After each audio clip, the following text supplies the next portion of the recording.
सुरुवातीला आजच्या दिवसभरातली सगळ्यात मोठी बातमी देशाच्या सर्वात मोठ्या दारुगोळा भांडारामध्ये झालेल्या स्फोटाची आहे।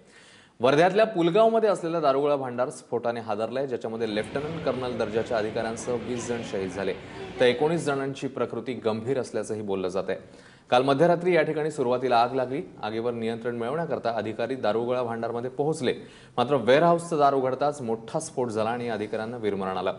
मृतांमध्ये लेफ्टनंट कर्नल RS पवार आणि कर्नल मनोज के यांचा मृत्यू झाल्याची माहिती आहे। हा संपूर्ण परिसर लष्कराच्या अखत्यारीत येत असल्यामुळे ही आग नेमकी कशी लागली याबद्दल अद्याप कोणतीही अधिकृत माहिती मिळालेली नाही।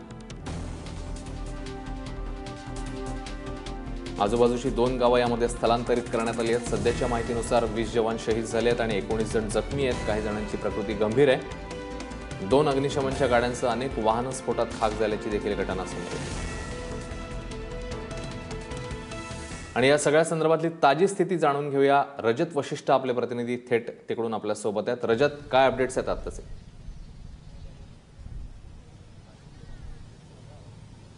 अश्विन, थोड्या वेळानंतरच संरक्षण मंत्री स्वतः या ठिकाणी पोहोचणार आहे आणि या सेंट्रल एम्युनिशन डेपोच्या आतून जे काही माहिती मिळत आहे त्याप्रमाणे आगीवर तर नियंत्रण मिळवण्यामध्ये सैन्य प्रशासनाला यश आलेलं आहे, मात्र संपूर्ण परिसर जो आहे तो पिंजून काढला जात आहे। कारण आतल्या मोठ्या परिसरामध्ये जो अनेक किलोमीटरमध्ये पसरलेला आहे तिथं मोठ्या प्रमाणावर गवत आहे, झुडपं आहेत, त्यामुळे आग पुन्हा भडकू नये याची दक्षता बाळगली जात आहे। माझ्यासोबत या ठिकाणी पुलगाव आणि आजूबाजूच्या परिसरातले काही लोक आहेत ज्यांनी काल रात्री काही अनुभव घेतलेले आहेत। आपण त्यांच्याकडून जाणून घेऊया। मला सांगा, स्फोटाची आवाज कुठवर आली, तुम्ही कुठं होता आणि किती जोरदार स्फोट होता? आम्ही झोपेत असताना 1:30 वाजताच्या सुमारास असंच आवाज झाला की असं वाटलं आमच्या दरवाजावरच कोणीतरी बॉम्ब फेकलाय, पण ऍक्च्युअल डिस्टन्स जे होतं ते 6 किलोमीटर मोर दॅन दॅट होतं। असं एकदम स्फोट होता, आम्हाला असं हादरून टाकला। आम्ही सगळे टेरिसवर गेलो आणि बघतो तर काय पूर्ण आगीचे लोट आम्ही बघतोय। सगळे आमच्या कॉलनीतले लोक उठलेले आहेत आणि सगळे बघताय, इकडे तिकडे धावतायत। बस एवढंच। तुमचा काय अनुभव होता? रात्री 1:20 ते 1:30च्या दरम्यान एक जोरदार धमाका झाला। धमाका झाल्यानंतर परिसरातील सर्व नागरिक आपल्या घरातून बाहेर निघून आपापल्या घराच्या गच्चीवर बसून सर्वांनी आपल्या नजरा सीडी कॅम्पकडे वळवल्या।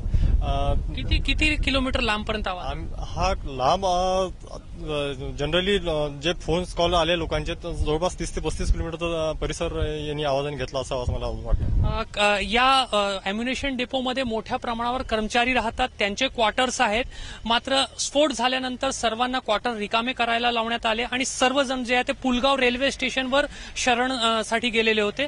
काय तुम्ही रेल्वे स्टेशनवर काय पाहिलं काल रात्री? रेल्वे स्टेशनवर ते जवानाचे परिवार आले, ते अत्यंत घाबरून होते आणि त्यानंतर त्यांना बसून होते। त्यानंतर त्यांना मॅटिंग वगैरे सतरंजीची वगैरे व्यवस्था आम्ही सर्व मंडळींनी केली। त्यांना पिण्याच्या पाण्याची व्यवस्था रात्री 2च्या सुमारात करून दिली आणि त्यानंतर चहा बिस्किट आणि सर्व व्यवस्था सर्व मंडळींनी करून दिली। या घटनेमध्ये कर्नल रणधीर पवार जे आहेत त्यांना वीरमरण आलेलं आहे। माझ्यासोबत कर्नल पवारचा पुलगावमधील मित्र आहे जो त्यांना ओळखत होता। मला सांग, कर्नल पवार केव्हापासून पुलगावमध्ये नेमणुकीला होते, ते मूळचे कुठले आहेत आणि त्यांची फॅमिली कुठं असते आणि इथे कोण कोण राहत होते त्यांच्याबद्दल सांग। ओके, ते गेल्या 1.5 वर्षापासून इथे आहेत। 1.5 वर्षापासून, त्याच्या आधीपासून ओळखतो मी त्यांना। गेल्या 1.5 वर्षापासून ते इथे आहेत। प्रॉपर ते कोल्हापूर आणि साताऱ्याच्या मधात तळवीळ म्हणून आहे, तिथले आहेत, पण आता प्रॉपर हडपसरमध्ये पुण्याला राहतात। त्यांच्या फॅमिलीमध्ये म्हणजे क्वार्टरवर इथे सरांसोबत त्यांच्या मिसेस आणि त्यांचा मुलगा राहत होता आणि त्यांचे आई वडील बी सगळे पुण्यात राहत होते। तर अशा पद्धतीने हे पुलगाव जवळचे जे सर्व नागरिक आहेत त्यांचे वेगवेगळे अनुभव आहेत। एक मोठा स्फोट झाला आणि संपूर्ण परिसरामध्ये अनेक किलोमीटरपर्यंत लोकांनी त्याचे हादरे जे आहेत ते अनुभवलेले आहेत। अश्विन।